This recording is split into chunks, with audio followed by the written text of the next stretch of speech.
Hi guys, welcome to TFI stories. మరో కొత్త స్టోరీతో మీ ముందుకు వచ్చాను. అందకంటే ముందు మీరు ఇంకా ఈ ఛానల్ సబ్స్క్రైబ్ చేసుకోకపోతే వెంటనే సబ్స్క్రైబ్ చేసుకోండి.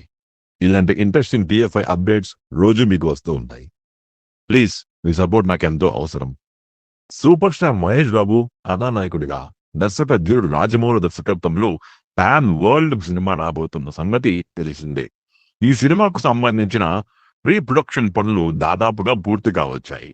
జనవరి నెలలో మీడియా సమావేశం పెట్టి రాజమౌళి వివరాలను వెల్లడించే అవకాశం ఉంది. ఫిబ్రవరి నుండి షూటింగ్ ప్రారంభమయ్యే అవకాశం ఉన్నట్లు తెలుస్తోంది. దుర్గా ఆర్ట్స్ పతాకంపై డాక్టర్ కెఎల్ నారాయణ, గోపాల్ రెడ్డి సంయుక్తంగా నిర్మిస్తున్న ఈ మూవీ బడ్జెట్ దాదాపు 1200 కోట్ల నుండి 1500 కోట్లుగా ఉంది.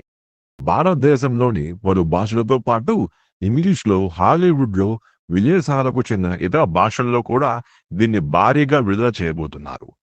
ఈ సినిమా ఎంత బిజినెస్ చేస్తుందా అనే అంచనాలు ఇప్పటి నుండే ట్రేడ్ పండితులు లెక్కలు వేస్తున్నారు. సినిమా పూర్తి కావడానికి దాదాపు 3 సంవత్సరాల సమయం పడుతుందని, అటవీ నేపథ్యంలో యాక్షన్ అడ్వెంచర్ గా ఈ సినిమా ఉంటుందంటున్నారు. ప్రస్తుతం అల్లు అర్జున్ హీరోగా నటించిన పుష్ప 2 భారీగా కలెక్షన్లు కొల్లగొడుతుంది. దాదాపు 2000 కోట్లు కొల్లగొట్టే అవకాశం ఉందంటున్నారు. తొలి రోజు ఈ సినిమాకు 294 కోట్ల గ్రాస్ కలెక్షన్లు వచ్చాయి.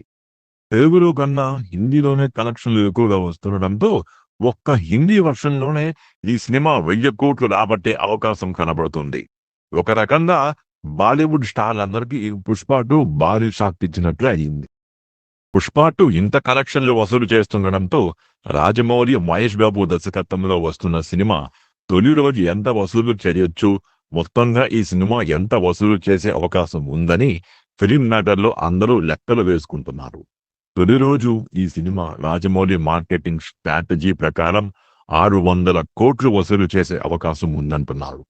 అందుకు కారణం విదేశీ భాషల్లో కూడా సినిమా విడుదలవ్వడమేనంటున్నారు.